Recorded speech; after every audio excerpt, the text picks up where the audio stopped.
You look at some of the guys on the offense, and they're pretty set there. I mean, do you foresee them trading away Kareem Hunt, Odell Beckham Jr.?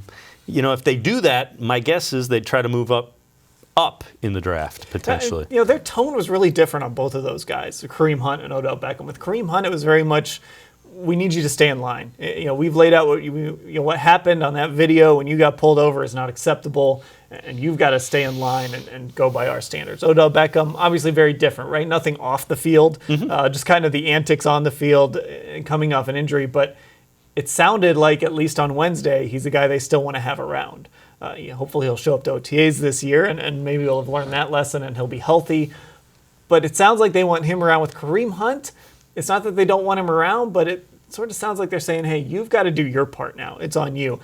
And the other part of this, too, is we know how analytics feels about running backs. Yep. And I also just saw a football team that used to have Kareem Hunt win the Super Bowl. Yep. So you've got to weigh that as well. I don't think he has a lot of trade value, and I don't think he's going to get a lot of attention on the free agent market either.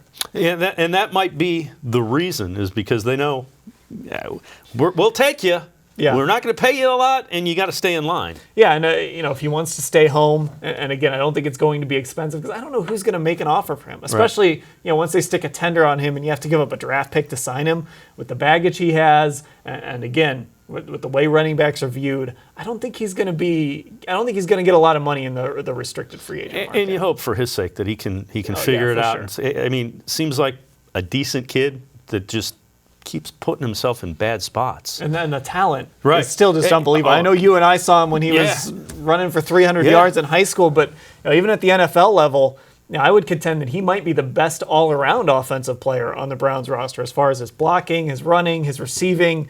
He can do it all, but he's got to kind of stay on that straight and narrow for a little while. And the thing is he's if you have him, Chubb, and then the speed outside, Kevin Stefanski in the offense should find, unless they're going to go Freddie Kitchens on us, they should find a way to be a big problem. Yeah, for what I just said about running backs and the Chiefs winning without him, I'm sure Andy Reid would still love to have him around and still love to have that talent to play with in that offense.